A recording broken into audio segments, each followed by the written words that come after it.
हर इंसान में बहुत क्षमता होती है। वो जो चाहे कर सकता है, लेकिन वो इस क्षमता का इस्तेमाल नहीं करता, क्योंकि इंसान हमेशा मेहनत करने से बचता रहता है। वो हमेशा उसी रास्तों को चुनता है जो आसान होते हैं। आज की कहानी भी उन्हीं लोगों के लिए है जो मेहनत करने से डरते हैं और जीवन चलाने के लिए आसान रास्तों का चुनाव करते हैं। लेकिन जब वे मेहनत करते हैं तो कैसे उनकी किस्मत बदल जाती है। इससे पहले अगर आप हमारे चैनल पर नए हैं तो चैनल को सब्सक्राइब जरूर कर लें। तो चलिए कहानी शुरू करते हैं। दोस्तों, एक समय की बात है, एक गुरु और शिष्य कहीं जा रहे थे। उन दोनों को रास्ते में बहुत प्यास लगी, लेकिन उन्हें कहीं पानी नहीं मिल रहा था। बहुत भटकने के बाद उन्हें एक झोपड़ी दिखाई पड़ी। वह दोनों झोपड़ी के तरफ बढ़े और वहां पहुंचकर पुकार लगाई, कोई है। तब वहां एक गरीब किसान झोपड़ी से बाहर आया। उसके साथ उसकी पत्नी और 3 बच्चे भी थे। सभी की हालत बहुत खराब थी, उनके कपड़े फटे हुए थे। गुरु ने कहा, हमें प्यास लगी है क्या? हम दोनों को पीने के लिए जल मिलेगा? गरीब किसान ने आदर के साथ उन्हें पानी दिया और दोनों की प्यास बुझ गई।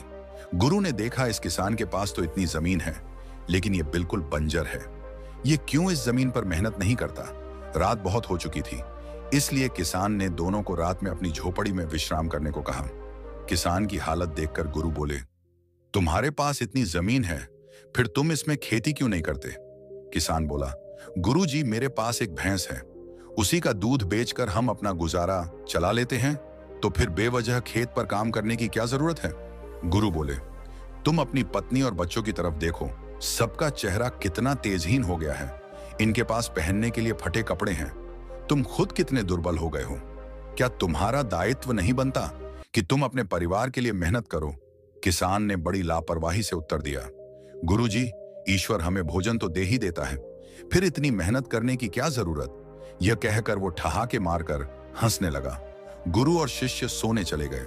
आधी रात को गुरु ने शिष्य को जगाया और कहा, हम दोनों मिलकर किसान की भैंस को जंगल में छोड़ आते हैं। शिष्य बोला, गुरुजी, ये आप क्या कह रहे हैं? इस गरीब किसान ने हमें पानी पिलाया, रात में सोने की व्यवस्था करी, वैसे ही इसकी हालत इतनी खराब है। इसके परिवार के बारे में सोचिए, आप ऐसा मत करिए। गुरु ने कहा, मैं तुम्हारा गुरु हूं, मुझ पर यकीन करो और मेरा साथ दो। शिष्य होने के नाते उसने गुरु की बात मान ली। दोनों ने मिलकर किसान की भैंस को जंगल में छोड़ा। सुबह सूरज की पहली किरण निकलते ही किसी को बिना बताए दोनों वहां से चले गए। इस घटना को 10 साल बीत गए। 10 साल के बाद वह गुरु अब इस दुनिया में नहीं रहे। वह शिष्य अब खुद गुरु बन चुका था, पर उनके मन में एक ग्लानि थी। 10 साल पहले किसी गरीब किसान को वह संकट में डालने का भागीदार था। इसीलिए वह किसान की हालत देखने झोपड़ी की तरफ गए, पर वह झोपड़ी वहां नहीं थी, बल्कि एक सुंदर सा घर था और लहराते हुए खेत थे। यह देखकर वह सोचने लगा, शायद अब वह यहां से जा चुका है। उसकी ग्लानि और बढ़ गई। कहीं भूख और गरीबी से उस किसान और उसके परिवार की मृत्यु तो नहीं हो गई।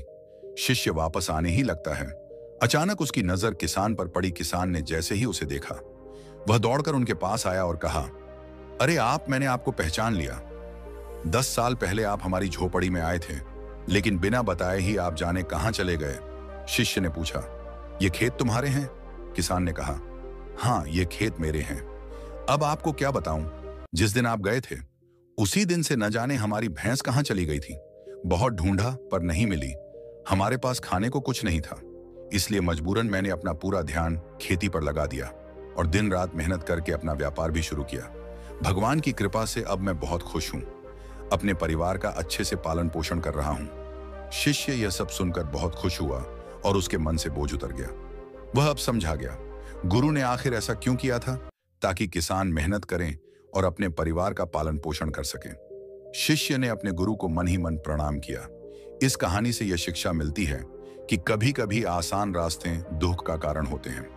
अगर अपने दुखों को दूर करना है तो पहले आसान रास्तों से हटकर मेहनत का रास्ता चुनना होगा, जैसा कि उसे गरीब किसान ने किया और अपनी जिंदगी को खूबसूरत बना दिया।